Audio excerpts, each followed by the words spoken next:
اسلام ایک ایسا مذہب ہے جو انسان کی روحانی، جسمانی اور سماجی بہتری کے لیے واضح اور شفاف احکامات دیتا ہے۔ ان میں سے ایک اہم حکم شراب اور نشہ آور چیزوں کی منائی ہے، جو قرآن کریم اور حدیث نبوی میں صاف طور پر بیان کیا گیا ہے۔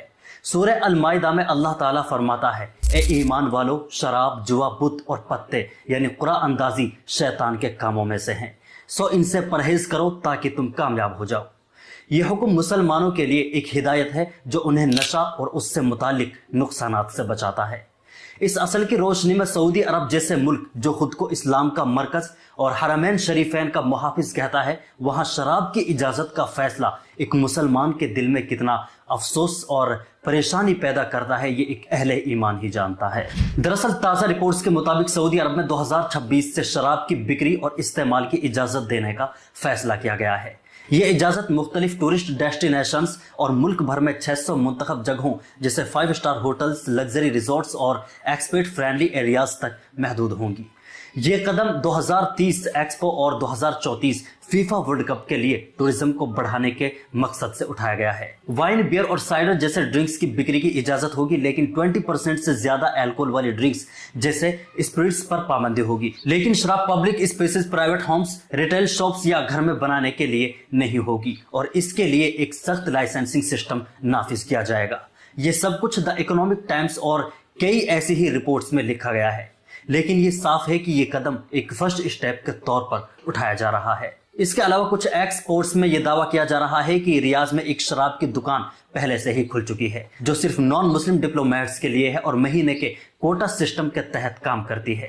یہ دکان سعودی عرب کے ویژن 2030 کے تحت ٹورزم اور اکنامک ڈائیورسفیکیشن کے ارادوں کا حصہ مانی جاتی ہے۔ اس طرح کی خبروں نے مسلمانوں کے جذبات کو مزید پریشان کیا ہے۔ ایک مسلمان ہونے کے ناطے یہ خبر دل میں گہرا دکھ اور افسوس پیدا کرتی ہے۔ سعودی عرب جو اسلام کا مرکز اور دنیا بھر کے مسلمانوں کے لیے روحانی جذبہ، اور ملک میں شراب جیسے نشہ آور چیز کی اجازت کا فیصلہ اسلامی تعلیم کے خلاف اور مسلمانوں کے عقیدوں کے لیے تکلیف دہ ہے۔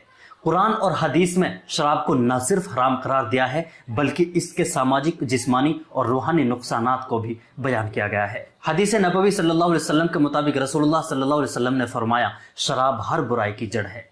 یہ حکم شراب کے استعمال سے پیدا ہونے والی سماجک برائیوں جیسے جرائم، گھریلو تشدد اور صحت کے مسائل کو روشنی ڈالتا ہے۔ سعودی عرب کا یہ فیصلہ جو ٹورزم اور معیشت کے لیے کیا گیا ہے، مسلمانوں کے لیے ایک دکھ بھرا لمحہ ہے، کیونکہ یہ اسلامی احکامات اور ملک کی مذہبی شناخت کے خلاف نظر آتا ہے۔ حرمین شریفین کا محافظ ہونے کے ناطے سعودی عرب سے امید کی جاتی ہے کہ وہ اسلام کے اصولوں کو نہ صرف اپنے ملک میں نافذ کریں بلکہ دنیا کے سامنے ایک مثال قائم کریں۔ شراب کی اجازت کا یہ قدم چاہے محدود دائروں میں ہی کیوں نہ ہو، اس شناخت کو دھندلا کرتا ہے جو مسلمانوں کے دلوں میں سعودی عرب کے لیے ہے۔ شراب کی اجازت سے نہ صرف اسلامی اصولوں کی خلاف ورزی ہوتی ہے بلکہ سماجک نقصان بھی پیدا ہو سکتے ہیں۔ دنیا بھر کے اسٹڈیز یہ ظاہر کرتے ہیں کہ شراب کا استعمال جرائم، صحت کے مسائل اور خاندانی تنازعات کو بڑھاتا ہے۔ ایک مسلمان ملک کے لیے جہاں اسلامی قوانین اور اخلاقیات کو سربلند رکھنا ضروری ہے، یہ فیصلہ سماجک اور مذہبی طور پر خطرناک ثابت ہو سکتا ہے۔ اس کے علاوہ یہ فیصلہ مسلمان عوام کے جذبات کو بھی ٹھیس پہنچا سکتا ہے۔ سعودی عرب دنیا بھر کے مسلمانوں کے لیے ایک روحانی مرکز ہے، اور وہاں شراب جیسی حرام چیزوں کی اجازت کا اثر مسلمانوں کے جذبات اور اتحاد پر بھی اثر پڑ سکتا ہے۔ ایکس پر چلنے والی بحث میں بھی یہ دیکھا گیا ہے کہ لوگ اس فیصلے پر تنقید کر رہے ہیں، اور کئی مسلمان اس پر اپنی افسوس اور ناراضگی ظاہر کر رہے ہیں۔ ایک مسلمان کے طور پر سعودی عرب کے اس فیصلے پر افسوس کا اظہار کرنا ضروری ہے، کیونکہ یہ نہ صرف اسلامی تعلیم کے خلاف ہے بلکہ اس مذہبی شناخت کو بھی چوٹ پہنچاتا ہے جو سعودی عرب کو دنیا بھر کے مسلمانوں کے لیے نمایاں کرتا ہے۔ ٹورزم اور معیشت کے فائدے کے لیے اسلامی اصولوں سے سمجھوتا کرنا نہ صرف افسوسناک ہے بلکہ لمبی مدت میں سماجک اور مذہبی نقصانات کا باعث بھی بن سکتا ہے۔